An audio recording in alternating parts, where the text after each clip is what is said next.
Hello everyone, welcome to my brand new YouTube channel. My name is Donald, YouTube handle Corporate Dropout Don, or CDD for short. Thank you for coming. For those of you who don't know who I am, I used to be a senior data scientist at a tech company in Canada. 4 months ago, I decided to quit my six-figure salary tech role to move to Tokyo. Now I live in Tokyo. You can tell there's something behind me. Essentially, I have incorporated a company in Canada in which I do software consulting. However, I want to move this company to Japan, and I was looking at my options to do so. I found out that there are two routes I can go through, okay? The first is the Japanese business visa. This visa has been around for a very long time, but it has three very large hurdles to it. Essentially, you need to do three things, which are gain 5 million yen, which is about 32K USD in capital, and hold it in your business bank account. You need to have a physical office somewhere in Japan, and you need 2 full-time Japanese employees. As you can see, this is quite the hurdle for most founders, especially if you're just starting out. So I wanted to look at what are some other alternatives, and I found out that there is a visa called the startup visa. And this one's not as well known because it's not run by the nation of Japan. It's actually run by a set of municipalities. And the municipality that I'm interested in is Shibuya. For those of you that don't know Shibuya, it's the one with a very busy crosswalk. It's very famous for photos. But on top of that, it's also extremely foreigner friendly. And when I called them today and I asked, Eigo hanashimasu ka? Which means, do you speak English? They responded, yeah, and they answered all of my questions in English, which was amazing.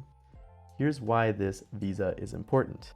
It's because you don't need any of those three things that the business visa asks you. All you need to do is fill out an application and go through a set of requirements.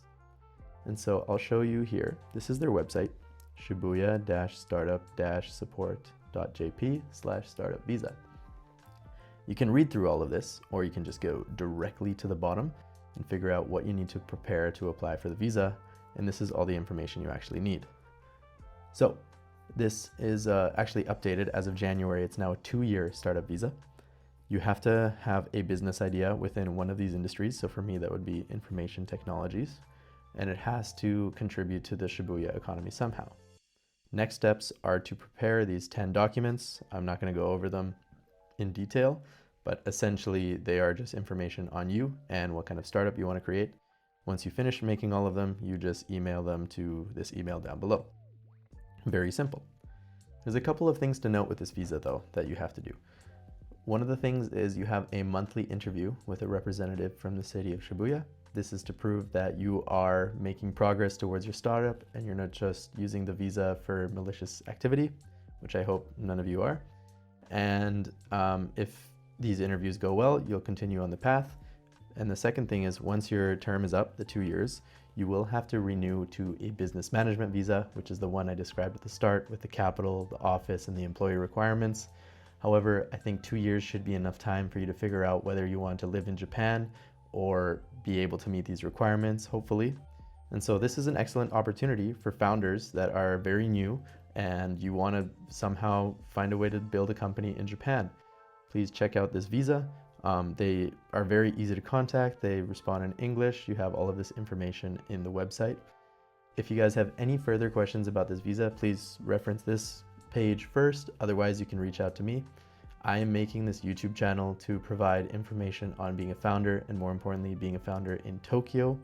And on top of that, I would also like to do other things, including interviewing other founders who have been impacted by layoffs or quit their jobs for whatever reason.